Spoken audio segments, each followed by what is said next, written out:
Hello dear students, स्वागत है आप सभी का माइंड पावर कोचिंग क्लासेस में। कॉम्पिटिटिव मैथ संख्या पद्धति की एक्सरसाइज में इससे पहले वाले वीडियो में हमने 90 तक के जो क्वेश्चंस हैं वो कंप्लीट किए हैं। अब क्वेश्चन नंबर 91 को यहां देखते हैं। निम्न में कौन सी संख्या 99 से पूर्णतया विभक्त होगी? तो हम यहाँ पर देख पाते हैं कि ये जो 99 है, 99 से विभक्ति का नियम तो हमें पढ़ा नहीं है, लेकिन ये 99 11 गुना 9 बनाता है। अब यहाँ 11 का विभक्ति का नियम और 9 का विभक्ति का नियम जिस संख्या पर अप्लाई होगा वही संख्या 99 से विभक्त होगी। तो यहाँ हम पहली संख्या को उठाते हैं। तो 9 से विभक्ति के लिए हम देते हैं पहली संख्या को 1 और 1 2 4 6 3 9 4 13 और 5 18। ये पहली ही संख्या 9 से संख्या के अंकों का जो योग है विभाजित होता है।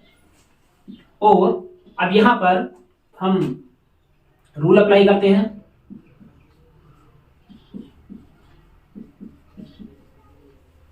ग्यारह से विभाज्यता के लिए हम देखते हैं विषम स्थानों के अंक और सम स्थानों के अंक।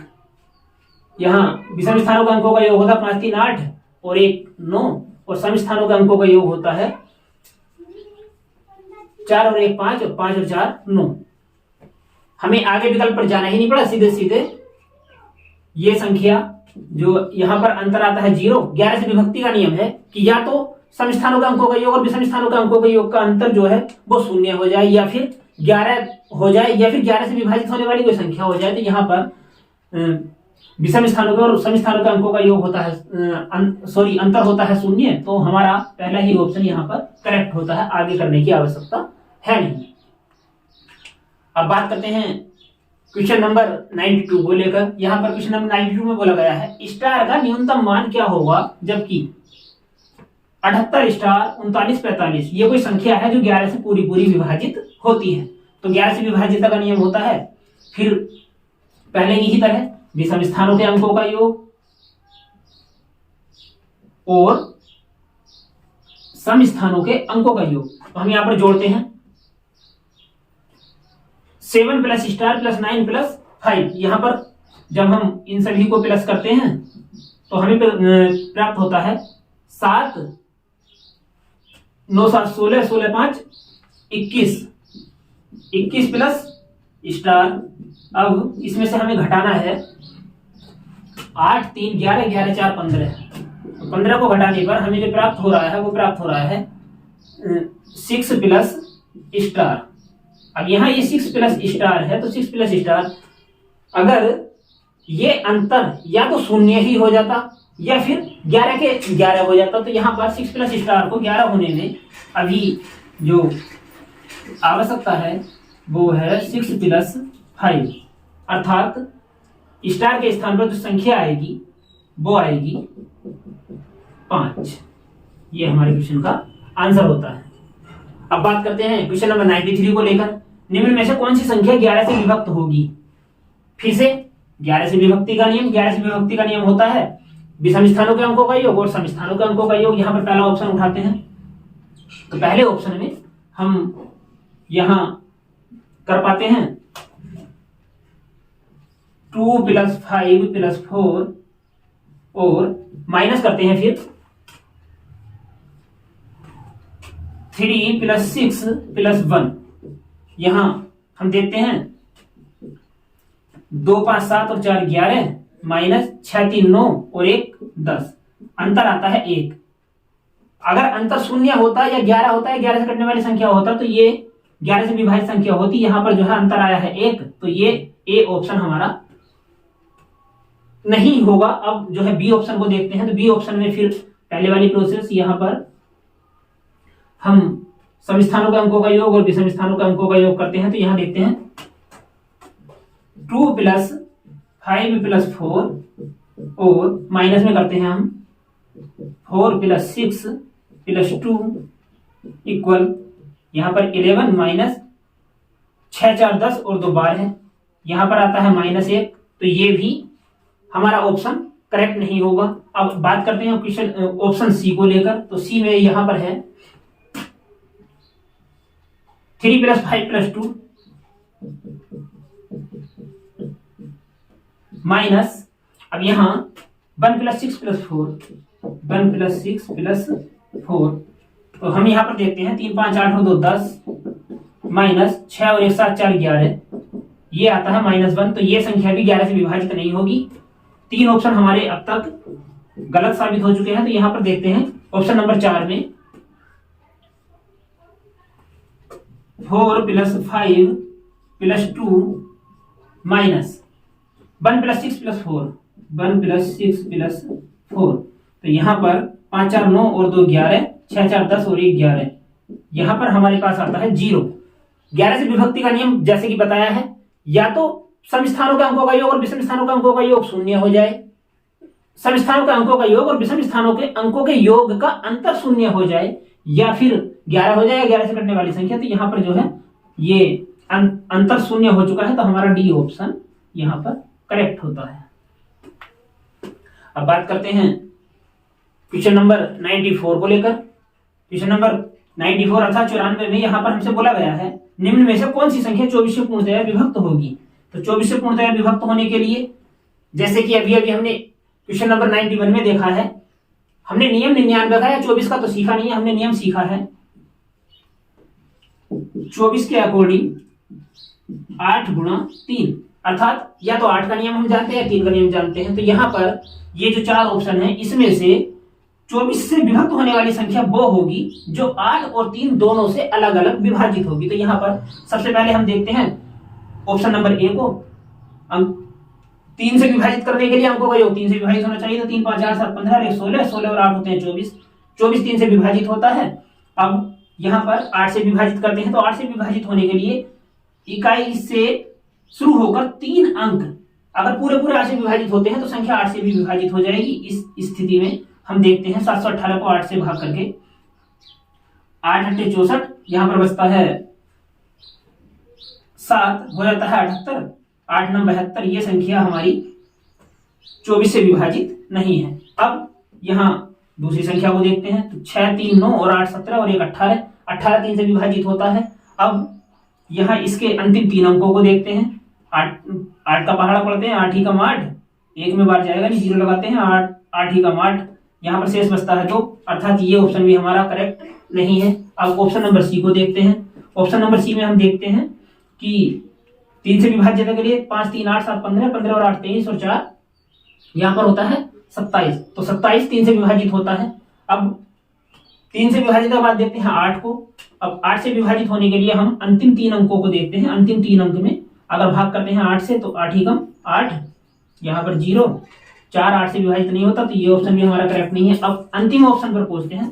अंतिम ऑप्शन में देखते हैं 3 से विभाज्यता के नियम को। 3 और 1 4, 2 6 5 11, 11 7 18, 3 21, 21 और 6 27, 27 3 से विभाजित होता है। अब अंतिम 3 अंकों को देखते हैं, ये 8 से विभाजित होता है या नहीं। तो 8 8 9 72, यहाँ पर बचा 1, 8 दूनी 16। यहाँ ये संख्या के अंकों का योग 3 से विभाजित हो रहा है ऑप्शन नंबर डी में, और संख्या के अंतिम 3 अंकों में भाग करने पर ये 8 से पूरा विभाजित होता है, अतः हमारा यहाँ पर डी ऑप्शन करेक्ट होता है।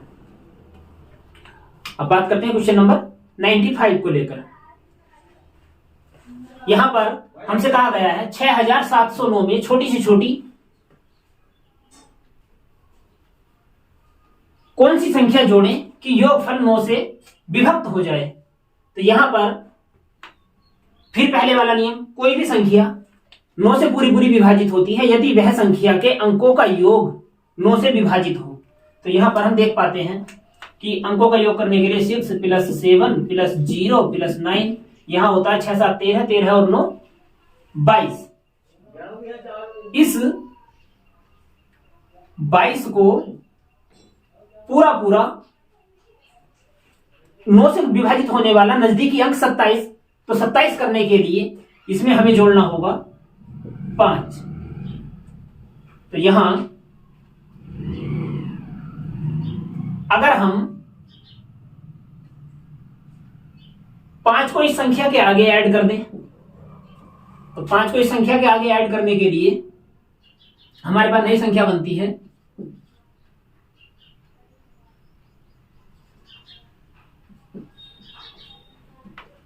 67,095। लेकिन यहां पर हम देख पा रहे हैं कि यह संख्या तो 6709 थी, तो 67,095 ये तो बहुत दूर वाली संख्या बनती है। तो इस संख्या को हम और नजदीक करने के लिए सीधे सीधे इसे 9 से विभक्त करते हैं। अब 9 से विभक्त करते हैं तो यहां पर 9 सत्ते 63 बचता है 4, यहां होता है 40, तो 9 चौक 36, यहां फिर बचता है 4, होता है 49। अब ये 49 जो बचा हुआ है ये 9 अट्ठे 9 छम 54 करने पर हमें जो है 5 कम है। अब जब ये 5 कम है तो हम यहां पर सीधे सीधे क्या करते हैं, 6709 में हम 5 को जोड़ देते हैं। तो 6709 में 5 को जोड़ने पर हमें प्राप्त होता है 67 14। अब हम देखते हैं 6 7 13 और एक 14, 14 4 18। ये जो संख्या 6714 में प्राप्त हुई है ये 9 से पूरी पूरी विभाजित होगी। संख्या ऊपर भी 9 से पूरी पूरी विभाजित है, लेकिन जो संख्या 6709 है हमें छोटी से छोटी संख्या जोड़ने के लिए कहा गया है। तो जोड़ने का यहाँ पर हमारे पास या तो हम इकाई में 5 को लेते हैं, तो 5 को लेने पर 6709 जो है 67,095 में कन्वर्ट होता है, जो बहुत बड़ी संख्या बन जाती है। तो यहाँ पर हम इस 6709 में 5 को सीधे सीधे ऐड करते हैं, 6714 हमारा आंसर करेक्ट होता है। अब बात करते हैं क्वेश्चन नंबर 96 को लेकर। 96 क्वेश्चन में हम यहाँ पर देख पाते हैं 4,27,398 में छोटी से छोटी क्या संख्या घटाई जाए कि शेष फल जो होगा वो 15 से पूर्णतया विभक्त हो। तो यहां पर क्या संख्या घटाई जाए, तो हम देख पाते हैं कि 15 से, क्योंकि 15 से विभक्ति का जो नियम होता है, 15 से विभक्ति के नियम में 5 और 3 दोनों नियम काम करते हैं, क्योंकि 15 5 और 3 का पूर्ण गुणज है, 5 3 15। तो यहाँ पर 15 से वही संख्या विभक्त होगी जो संख्या 5 से और 3 से अलग अलग विभक्त हो। लेकिन यहाँ पर हम देख पाते हैं कि ये जो संख्या है, यहाँ पर अगर हम 5 के नियम को अप्लाई करते हैं 4,27,398 में, तो हमें सबसे पहले देखना होता है कि क्या इकाई का अंक 0 या 5 है। तो यहाँ पर 0 या 5 नहीं है, इकाई का अंक तो 8 है। तो ये संख्या इस समय 5 से विभाजित नहीं हो रही है। अब इस संख्या के अंकों का योग करके देखते हैं, तो संख्या के अंकों का योग होता है 4 2 6 7 13, 13 और 3 16, 16 9 25, 25 और 8 23। तो यहाँ पर इस 23 को हमें अगर काटना है 3 से, तो हमें इसमें जो है एक और जोड़ना होगा, लेकिन एक जोड़ने पर ये 8 हो जाता है 9, तो 9 करने पर संख्या पूरी पूरी यहां पर कन्वर्ट होती नहीं है। अब अगर हम इस संख्या में 4 2 6 7 13, 13 3 16, 16 9 25, 25 25 फिर 3 से विभाजित नहीं होता है, तो हम सीधे सीधे यहां पर 15 से ही इस संख्या को भाग देते हैं। 42 73 98 को हम भाग करते हैं 15 से, तो 15 दूनी होता है 30, बचते हैं 12, 127 हो जाता है। 15 अट्ठे 120, यहाँ पर बचता है 7, 73 हो जाता है। 15 चौका 60, यहाँ पर बचता है 13, 139 होता है। 15 निमा 135, तो यहाँ पर हम देखते हैं कि हमारे पास बचता है 4 और हो जाता है 48। अब 15 3 45, अगर हम यहाँ 3 बार पहाड़ा पढ़ते हैं, तो 3 बार पहाड़ा पढ़ने पर शेष बचता है, वो शेष बचता है 3। अर्थात ये संख्या 15 से पूरी पूरी विभाजित होती तब, जबकि ये जो 3 है इसमें अतिरिक्त ना होता। अर्थात वह संख्या है 3 जिसे घटा दिया जाए तो 15 से पूर्णतया विभक्त हो जाएगा। तो हमारा ये जो है 3 शेष आंसर होता है यहाँ पर करेक्ट। आगे बात करते हैं क्वेश्चन नंबर 97। 97 में यहां पर बोला गया है स्टार का न्यूनतम मान क्या होगा जबकि 5824 स्टार यहां पर कोई 5वीं संख्या है, तो ये बनता है 58,200 कुछ। पूर्णतः 11 से विभक्त होना चाहिए। तो 11 से विभक्त होने के लिए हम जैसे कि नियम पहले हम जो है सीख चुके हैं, यहाँ पर जो संख्या है संख्या के विषम स्थानों पर उपस्थित अंकों का योग और सम स्थानों पर उपस्थित अंकों के योग का जो अंतर है या तो 0 हो जाए या फिर 11 हो जाए या फिर 11 से विभक्त होने वाली कोई संख्या हो जाए। तो यहाँ पर हम नियम को अप्लाई करते हैं, तो हम विषम स्थानों के अंकों का योग करते हैं 5 + 2 + स्टार, और इसमें से घटाते हैं सम अंकों के स्थानों का योग, यानी कि 8 + 4। अब यहां पर हम देख पाते हैं कि ये होता है 7 + स्टार, और माइनस में है 8 4 12। अब यहाँ इस 7 प्लस स्टार को 7 प्लस स्टार में से 12 को घटाएं तो कम से कम 0 तो आए, ताकि 11 से विभाजित हो। तो 0 लाने के लिए हमें यहाँ पर देखना है कि इस स्टार का मान क्या लें कि यहाँ पर 0 हो जाए। तो 12 में से 7 जाता है 5, यानी कि स्टार का जो मान होना चाहिए वो कम से कम 5 होना चाहिए। अब जब स्टार का मान 5 होना चाहिए तो ये स्टार के स्थान पर 5 हमारा आंसर बनता है और संख्या बनकर आती है 58245, यानी कि 58,245। ये संख्या 11 से पूरी पूरी विभाजित होगी। अब बात करते हैं क्वेश्चन नंबर 98 को लेकर। क्वेश्चन नंबर 98 में हमसे बोला गया है यदि कोई संख्या 11 तथा 13 से पूर्णतः विभक्त हो तो यह संख्या निम्न में से किससे विभक्त होगी। अब यहां पर नियम काम करता है कि 11 और 13, ये जो 11 और 13 है ये दोनों ही संख्याएं सह अभाज्य युग्म बनाती हैं। और सह अभाज्य युग्म का नियम होता है कि अगर कोई संख्या दो अलग अलग संख्याओं से पूरी पूरी विभाजित होती है और वे दोनों अंक या वे दोनों संख्याएं सह अभाज्य युग्म बनाते हैं तो वह संख्या उन सह अभाज्य युग्म के संख्याओं के गुणनफल से भी पूरी पूरी विभाजित होगी। तो यहां पर संख्या क्या है वो तो हमें नहीं पता, लेकिन जो संख्या है वो 11 से भी अलग विभाजित होती है, 13 से भी अलग विभाजित होती है, और 11 और 13 दोनों ही सह अभाज्य युग्म बना रहे हैं तो वह संख्या 11 और 13 से भी विभाजित होगी, यानी कि 11 गुणा 13 से विभाजित होगी। ये हमारा आंसर होता है सी करेक्ट। अब चलते हैं क्वेश्चन नंबर 99 की तरफ। क्वेश्चन नंबर 99 में हमसे बोला गया है निम्न में से कितनी संख्याएं ऐसी हैं जो 132 से पूर्णतः विभक्त होंगी। तो हम यहाँ पर सबसे पहले तो इस 132 के ही अभाज्य गुणनखंड करके देखते हैं। तो 132 के अभाज्य गुणनखंडों में आता है दो से हम काटते हैं, 2 छंग 12 यानी कि आगे आता है 66। इस 66 को हम करते हैं फिर 2 से, तो आगे आता है 2 गुणा 33। अब इस 33 को करते हैं तो आगे आता है 3 गुणा 11 से 33 दूनी 66, 66 दूनी 132। तो यहां पर हम देखते हैं सबसे पहले मतलब यहां पर 132 से वो संख्याएं विभाजित होंगी जो 2 से, 4 से, 3 से, 6 से, 22 से और 33 से पूरी पूरी विभाजित होंगी। इस स्थिति में यहां पर बड़ी संख्या में जाने की आवश्यकता नहीं है, सीधा सा नियम फॉलो करना है कि 2 से विभाजित होने वाली संख्या वो होंगी जिनका इकाई का अंक 2 से विभाजित होता है। तो यहां पर 2 का नियम तो इन सभी संख्याओं में अप्लाई होता है क्योंकि इकाई का अंक सम है। अब 2 के बाद में देखते हैं हम 3 के नियम को। तो यहाँ पर जो 3 का नियम है वो 3 का नियम यहाँ पर सबसे पहले हम 264 में देखते हैं। 6 2 8 4 12 3 से विभाजित होगा, ये संख्या भी 3 से विभाजित हो रही है। अब आगे देखते हैं 3 9 12 से 18 भी 3 से विभाजित होगा, तो ये संख्या भी 3 से विभाजित हो रही है। आगे 4 से 10 और 2 12, ये संख्या भी 3 से विभाजित होती है।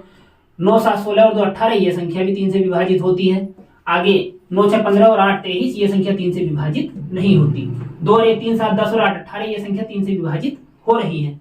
आगे 5 और 1 6 और 8 14 और 14 और 4 18, ये संख्या भी 3 से विभाजित होती है। यहाँ पर 6 3 9 3 12 6 18, ये संख्या भी 3 से विभाजित होती है। अब 2 और 3 के बाद में नियम आता है 11 के लिए। तो 11 से इन संख्याओं में जिनके जो संख्या 11 से विभाजित हो रही हैं वो संख्या यहाँ पर 2 3 और 11 के नियम को फॉलो कर रही है, अर्थात 132 से विभाजित होंगी। तो 11 से हम काट कर देखते हैं, 11 दूनी 22, 11 चौक 44, अर्थात पहली संख्या होगी 264। अब यहाँ पर काटते हैं 11 3 33 और 11 6 66, दूसरी संख्या हो गई 396। 11 से काटते हैं 11 चौक 44, 11 दूनी 22, ये जो है हमारे पास तीसरी संख्या हो गई 462। अब यहाँ पर 11 से काटते हैं 792 को, 11 7 77 और 11 दूनी 22, यानी कि चौथी संख्या हो गई हमारे पास 792। ये तो हमें पहले ही कटे हुए अंकों में है। अब यहां पर देखते हैं 2178 को, इसे 11 से विभाजित करते हैं। 11 एकम 11, यहां पर बचते हैं 10, हो जाता है 11 99, बचते हैं 8, 11 8 88, यानी कि ये संख्या 2178 भी 11 से विभाजित होती है। अब आगे देखते हैं 11 चौक 44, बचता है यहां से 7, 11 7 77, ये संख्या 11 से विभाजित नहीं होती। आगे बढ़ते हैं 11 पंजे 55, यहां से जो बचते हैं हमारे पास वो बचते हैं 8 होता है 83, 11 सत्ते 77, फिर यहां से बचता है 6, 11 छह 66। ये संख्या भी 11 से विभाजित होती है। अब यहां इन संख्याओं में 2 दूनी 4, जो संख्या 4 के नियम को फॉलो करेगी वही संख्या 132 से पूरी पूरी विभक्त होगी। तो 4 के नियम को फॉलो करने के लिए हम देखते हैं इकाई और दहाई से बनने वाली संख्या में 4 से भाग जाना चाहिए। तो यहां पर 16 चौका 64, ये हमारे पास 264 132 से पूरा पूरा कटता है। यहां पर 24 चौक 96, 396 भी 232 132 से पूरा पूरा कटता है। यहां पर आगे देखते हैं 16 चौका 64, ये संख्या 4 से विभाजित नहीं होती तो 132 से भी नहीं विभाजित होगी। आगे देखते हैं 13 चौक 92, ये संख्या 132 से विभाजित होगी क्योंकि ये 4 से भी विभाजित होती है। अब आगे हम देखते हैं 4 से काटते हैं 78 को, तो यहां 4 4 और 4 36, ये संख्या भी 4 से विभाजित नहीं होती। अब यहां देखते हैं 4 36, ये संख्या 4 से विभाजित होती है अर्थात 132 से विभाजित होगी। इस प्रकार 2 के नियम को, 3 के नियम को, 11 के नियम को फॉलो करने के बाद अंत में हम 4 के नियम को फॉलो करके पाते हैं संख्याओं के फिल्टर में मात्र 4 संख्याएं ऐसी आती हैं, 1 2 3 4। ये 4 संख्याएं ऐसी हैं जो कि 132 से पूरी पूरी विभाजित होंगी। तो ये 4 संख्या हमारा आंसर बनता है। आगे बात करते हैं 65,300 XY, ये कोई संख्या है जो 80 से पूर्णतः विभक्त होती है। तो हमें x प्लस वाई बताना है। अब x प्लस वाई तो हम तभी बता पाएंगे ना, पहले x और y का तो पता हो। तो हम यहाँ पर देखते हैं कि ये जो 80 है, इस 80 में 8 गुना 10 आता है। 80 का नियम, 80 से विभाजिता का नियम तो हम जानते नहीं, लेकिन 8 और 10 से विभाजिता का नियम तो जानते हैं। यहाँ पर 10 से विभाजित होने वाली संख्या वो होती है जिसका इकाई का अंक 0 हो। तो यहां से हमें पता चल जाता है कि y बराबर तो 0 ही होगा कंफर्म, अगर 80 से संख्या कटती है। अब बात करते हैं x की, तो यहाँ हमारे पास दूसरा जो 80 का गुणनखंड है वो है 8। अब ये 8 इकाई, दहाई और सैकड़ा अर्थात 3xy वाली संख्या को अगर पूरा पूरा विभाजित करेगा तो संख्या 80 से विभाजित होगी। अब यहाँ पर y के स्थान पर तो हमें पता चल चुका है कि 0 है।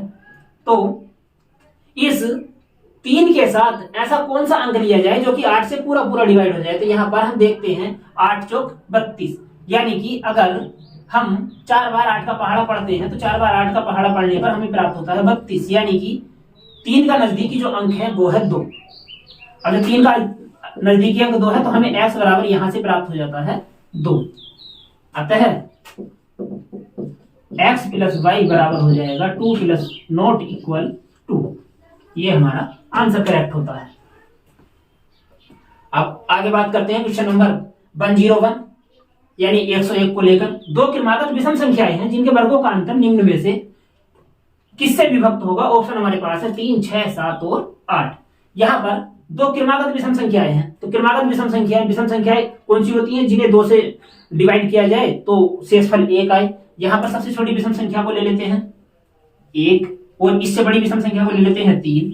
अब अगर इन दोनों संख्याओं के वर्गों का अंतर किया जाए तो 3 का वर्ग होता है हमारे पास और माइनस 1 का वर्ग अगर हम करते हैं तो ये आता है 9 माइनस 1 यानी कि 8। तो यहाँ पर हमें सबसे छोटी क्रमागत विषम संख्याओं के वर्गों का अंतर प्राप्त होता है 8। तो हमसे सवाल में पूछा गया था निम्न में से किससे विभक्त होगा, यानी कि जो वर्गों का अंतर होगा वो ऑप्शन नंबर डी यानी कि 8 से विभक्त होगा। आगे बात करते हैं क्वेश्चन नंबर 102 यानी कि 102 को लेकर। यदि x एक विषम पूर्णांक है तो बताओ क्या। ऑप्शन नंबर ए में बोला गया है 5x - 2 एक संपूर्णांक होगा। x एक विषम पूर्णांक है तो हम यहां पर अपनी स्वेच्छा से ही x बराबर 1 ले लेते हैं। तो 1 लेने पर हमें पता चलता है 5 × 5, 5 में से 2 गया 3। क्या ये 3 एक संपूर्णांक है? नहीं है। तो ये ऑप्शन हमारा यहां पर नहीं होगा। आगे बात करते हैं 5x² + 2 एक विषम पूर्णांक है। अब x को तो हमने पहले ही विषम माना हुआ है क्योंकि सवाल की शर्त है। तो सवाल की शर्त के अनुसार हम यहाँ पर जो है 1 का वर्ग करते हैं तो 1 का वर्ग होता है 1, 5 × 1 + 2 यानी कि हमें प्राप्त होता है 7। 7 एक विषम पूर्णांक है ये हमारा आंसर यहाँ पर करेक्ट होता है। आगे हम जो है सी वाले ऑप्शन को देखते हैं। 5x² + 3 यानी कि यहाँ पर एक मान लगाते हैं तो 5 × 5 और 3 8 एक विषम पूर्णांक है। ये ऑप्शन हमारा इनकरेक्ट है। आगे बात करते हैं डी, इनमें से कोई नहीं। तो यहाँ पर हम x = 1 लेकर यानी कि विषम पूर्णांक लेकर जान पाए कि हमारा बी ऑप्शन यहाँ पर राइट होता है। ओके, आगे बात करते हैं क्वेश्चन नंबर 103 अर्थात 103 को लेकर। 103 में हमसे कहा गया है 1 से 200 के बीच कितने ऐसे पूर्णांक हैं जो 2 से तथा 3 से दोनों से पूरे अलग अलग विभाजित होते हैं। अब यहां पर हम देख पाते हैं कि 2 जो है ये अभाज्य संख्या है और 3 भी अभाज्य संख्या है।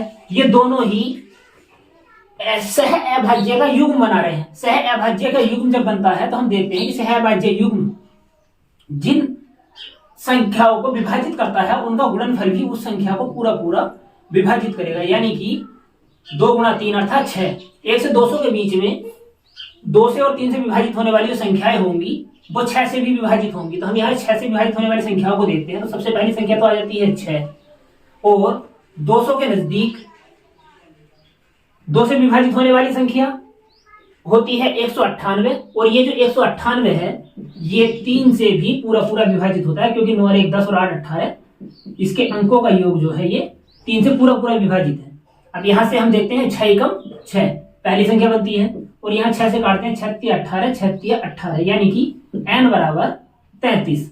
कुल संख्याएं जो 2 से भी कटें और 3 से भी कटें दोनों से अलग अलग कटने वाली वो होती हैं 33। ये हमारा आंसर बनता है। आगे क्वेश्चन नंबर 104 में हम देखते हैं निम्न में से अभाज्य संख्या कौन सी है। तो अभाज्य संख्याओं का हमारे पास रूल होता है कि जिस संख्या की हमें पहचान करनी होती है कि वो अभाज्य है या नहीं है उस संख्या के नजदीकी पूर्ण वर्ग संख्या का वर्गमूल निकालते हैं। वो वर्गमूल निकालकर उससे पहले वाली जो वर्गमूल से पहले की जो अभाज्य संख्याएं हैं उन संख्याओं से हम अपनी संख्या को विभाजित कर करके देखते हैं। तो यहाँ पर हमारे पास संख्या है ऑप्शन ए में 117। 117 के जो नजदीक पूर्ण वर्ग संख्या है वो है 121 और 121 होता है 11 का वर्ग। यहाँ 11 से छोटी जो अभाज्य संख्याएं होंगी वो हैं सबसे पहले 7 फिर 5 फिर 3 और फिर 2।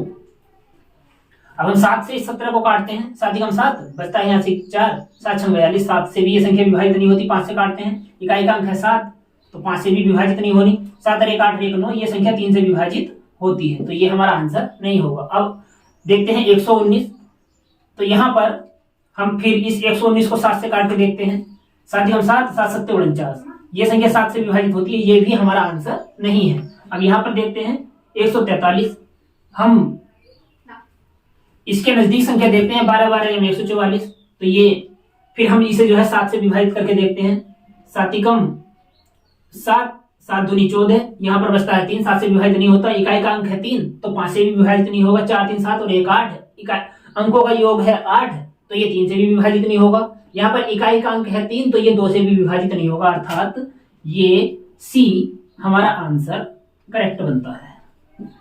143 अभाज्य संख्या है। आगे बात करते हैं क्वेश्चन नंबर 105 को लेकर। तो 105 क्वेश्चन में यहाँ पर हमसे कहा गया है कि इन दोनों संख्याओं का गुणनफल कितना है। यहाँ पर छोटी संख्या 3 अंकों में है और बड़ी संख्या 1 2 3 4 5 6 7 8 9 10 10 अंकों में है। तो 10 अंकों की गुणा ये एक डिफिकल्ट कंडीशन होगी। तो हम इस सवाल को करने के लिए क्या करेंगे, इस 125 के स्थान पर हम इसे 100 + 25 में कन्वर्ट करेंगे और यहां से हम सबसे पहले 100 से गुणा करते हैं तो जो संख्या हमें दी गई है 10 अंकों की उस संख्या को पूरा उतारते हैं।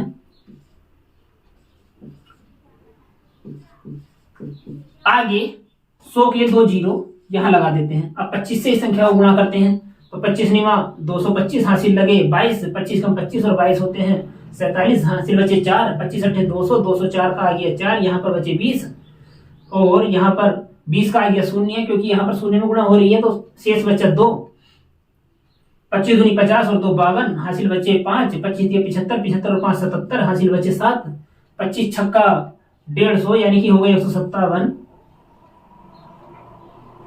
157 का 7 और फिर हासिल बचते हैं 15, 25 चौका 100, 115 हो जाता है, हासिल बचते हैं 11, 25 सत्ते 175 और 11 हो जाते हैं 186, हासिल बचते हैं 18, 25 पंजे 125, 125 और 18 हो जाते हैं 143। अब हम इन्हें जोड़ते हैं तो 5 7 9 4 13 का 3 हासिल 1 कर 1 2 8 2 10 का 0 हासिल लगा 1 7 और 1 8 7 2 9 5 3 8 6 6 12 का 2 हासिल 1 4 4 8 7 4 11 का 1 हासिल 1 5 1 6 और 1 7। ये हमारा आंसर यहाँ पर बनता है। तो गुणा करने से अच्छा सीधे सीधे हम इसे शॉर्ट फॉर्म में कर देते हैं। अब आगे क्वेश्चन नंबर 106 की तरफ देखते हैं। 106 में हमसे कहा गया है 100 से 150 तक इन दोनों अंकों सहित, अर्थात 100 को भी लेना है और 150 को भी लेना है, और इन दोनों के बीच में 100 से 150 तक की कुल कितने पूर्णांक हैं जो न तो 3 से विभाजित होते हैं और न ही 5 से विभाजित होते हैं। तो हम देखते हैं यहाँ पर 3 और 5 दोनों ही ये सह अभाज्य संख्याएं हैं, ऊपर वाले सवाल की तरह। हमें यहाँ पर 3 से विभाजित होने वाले अंक भी नहीं लेने हैं और 5 से विभाजित होने वाले अंक भी नहीं लेने हैं, और 3 और 5 दोनों से इनका जो गुणनफल है 15 से विभाजित होने वाले अंक भी नहीं लेने हैं। तो सबसे पहले तो हम यहाँ पर देखते हैं 100 से 150 तक कुल संख्याएं कितनी हैं। तो कुल संख्याएं होती हैं 100 से 150 तक 51, क्योंकि अगर 100 को छोड़ दिया जाए तो 50 तो पहले ही है, और 100 को भी शामिल कर ले तो होते हैं 51। अब इन 51 में से 3 से विभाजित होने वाली संख्या कितनी है? तो यहां पर हम देखते हैं 51 जो होता है हमारा ये 3 से विभाजित होता है 17 बार। तो 3 से विभाज्य 17 और 5 से विभाज्य जो 3 से विभाज्य हैं वो तो हैं 17, 5 से विभाज्य हैं वो होती हैं, क्योंकि 51 संख्या है तो 10 पंजे 50, यानी कि मात्र 10 संख्याएं होंगी जो 5 से विभाजित होंगी। अब यहाँ पर 3 और 5 दोनों ही सहअभाज्य युग्म है, तो 3 और 5 का जो गुणनफल है वो है 15। 15 से विभाजित होने वाली संख्याएं कितनी है? तो यहाँ हम देखते हैं 15 तिया 45। 51 को 15 जो काटता है 3 बार काटता है, यानी कि 15 तिया 45। ये जो 3 संख्याएं ऐसी हैं जो 15 से विभाज्य हैं, 15 से विभाज्य संख्याएं हो गई 3। तो यहाँ 17 3 से विभाजित होने वाली संख्याएं हैं और 10 यहाँ 5 से विभाजित होने वाली संख्याएं हैं। तो कुल संख्याएं होती हैं 27, और इस 27 में से हम 15 से विभाजित होने वाली 3 संख्याओं को जो है घटा देते हैं, क्योंकि ये 3 और 5 दोनों की कॉमन संख्याएं हैं। तो हमें जो प्राप्त होता है वो प्राप्त होता है 24। 24 संख्याएं ऐसी हैं 100 से 150 के बीच में जो 3 से भी कटती है, 5 से भी कटती है और इनके गुणनफल यानी कि 15 से भी कटती हैं। तो वो संख्याएं जो ना 3 से कटे, ना 5 से कटे और ना इनके गुणनफल से कटे, वो संख्या होती है शेष संख्याएं। शेष संख्याएं हमारे पास होंगी 51 माइनस 24, यानी कि कुल 27। 100 से 150 के बीच में 27 संख्याएं ऐसी हैं जो 3 से 5 से या फिर 15 से विभाजित नहीं होती। अब आगे चलते हैं क्वेश्चन नंबर 107 अर्थात 107 की तरफ। यहाँ क्वेश्चन नंबर 107 में हम देखते हैं x power n minus a power n पूर्णतः x माइनस a से कब विभाजित होगा। तो ये विभाज्यता का नियम है, सब समीकरण में आता है, और इस नियम में हम देखते हैं कि x power n minus a power n का अगर कोई भी फॉर्मेशन हमारे पास है तो यहां पर n का मान कोई भी प्राकृतिक संख्या हो सकती है, चाहे सम और चाहे विषम। जैसे अगर हम यहां पर देखते हैं एक्स स्क्वायर माइनस ए स्क्वायर, तो एक्स स्क्वायर माइनस ए स्क्वायर में जो n है वो n बराबर 2 होता है, और इस 2 को जब हम सोल्व करते हैं तो हमारे पास आता है x माइनस ए और x प्लस ए गुणनखंड के रूप में। यहाँ पर x माइनस ए एक्स स्क्वायर माइनस ए स्क्वायर का गुणनखंड बनता है, यानी कि इसे x प्लस ए बार डिवाइड कर सकता है। इसी प्रकार अब देखते हैं x पावर 3 माइनस ए पावर 3, यहाँ पर n का मान होता है 3 अर्थात विषम संख्या।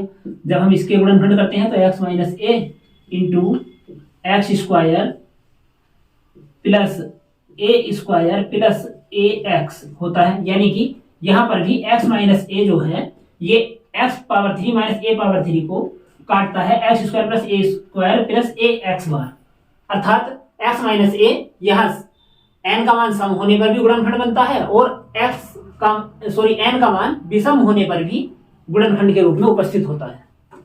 तो यहां पर हम कह सकते हैं कि एक्स माइनस ए से एक्स पावर एन माइनस ए पावर एन विभाजित होता है हमेशा, चाहे एन का मान सम संख्या हो और चाहे विषम संख्या हो। आगे बात करते हैं क्वेश्चन नंबर 108। दो संख्याओं का योग 1365 है, इनमें बड़ी संख्या को छोटी संख्या से भाग देने पर भागफल जो है वो 4 आता है और शेषफल 15 आता है। तो छोटी संख्या क्या है, यहां पर मान लेते हैं, सवाल में ही उसका जवाब छुपा होता है वाली कंडीशन। मान लेते हैं, माना छोटी संख्या बराबर x है, तब यहां बड़ी संख्या क्या होगी, भाज्य बराबर भाज्य गुणा भागफल प्लस शेषफल वाली सिचुएशन कंडीशन से हम यहां पर पाते हैं बड़ी संख्या को 4 गुणा भागफल यानी कि x तथा शेषफल यानी कि 15।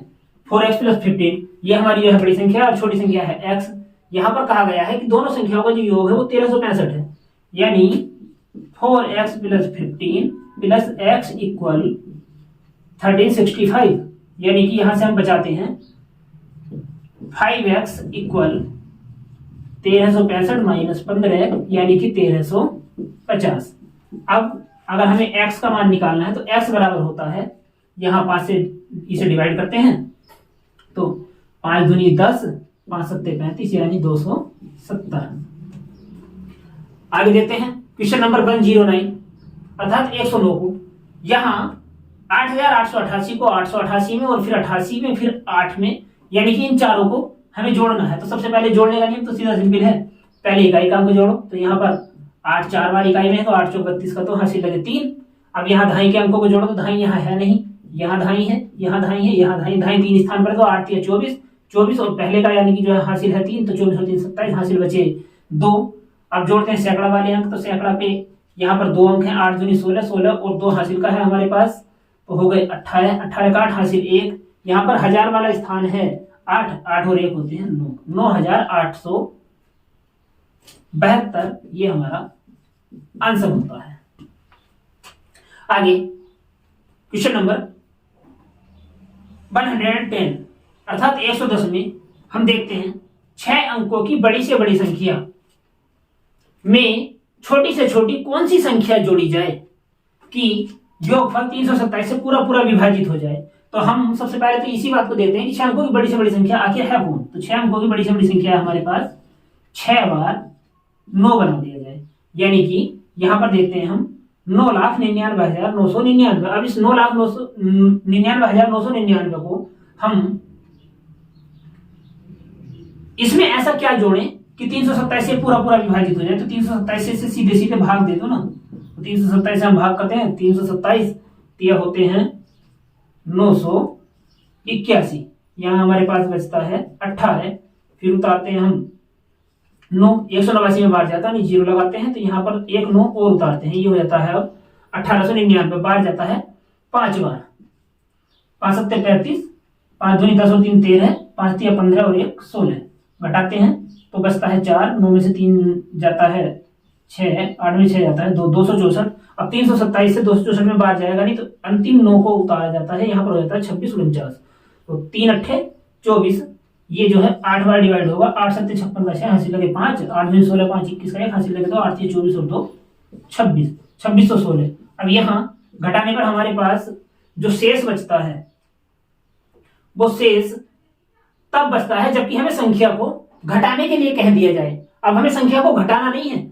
हमसे कहा गया है कि बड़ी से बड़ी संख्या में छोटी कम से कम क्या जोड़ा जाए या छोटी छोटी कौन सी संख्या जोड़ी जाए कि योगफल 327 से पूरा पूरा विभाजित हो जाए।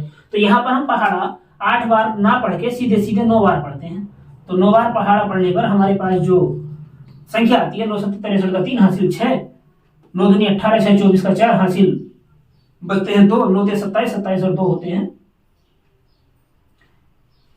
29। अब हमें जोड़ने वाली संख्या को प्राप्त करने के लिए ऊपर से नीचे वाली संख्या को ना घटाकर नीचे से ऊपर वाली संख्या को उल्टा घटाना है। तो उल्टा घटाने पर हमें प्राप्त होता 13 में से 9 गया 4, यहाँ 13 में से 4 गया 9, आगे बचता है 8, 8 में से 6 गया 2, 294। अर्थात 327 से पूरी पूरी विभाजित होने वाली संख्या जो 6 अंकों वाली बड़ी से बड़ी संख्या में जुड़ने वाली है वो है 294। तो इस 294 को हम सीधे सीधे यहां जोड़ देते हैं, तो हमें प्राप्त होगा 9 4 13 3 हासिल 1, 9 9 18 और 1 19 हासिल 1, 9 2 11 और 1 12 हासिल 1, 9 और 1 10, 9 और 1 10, 9 और 1 10। यानी कि ये होता है हमारे पास इकाई नहीं सैकड़ा, हजार, 10,000, लाख, 10 लाख, 10,02,93 आंसर।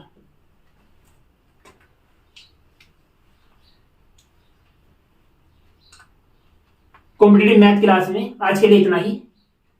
मिलते हैं अगले वीडियो में।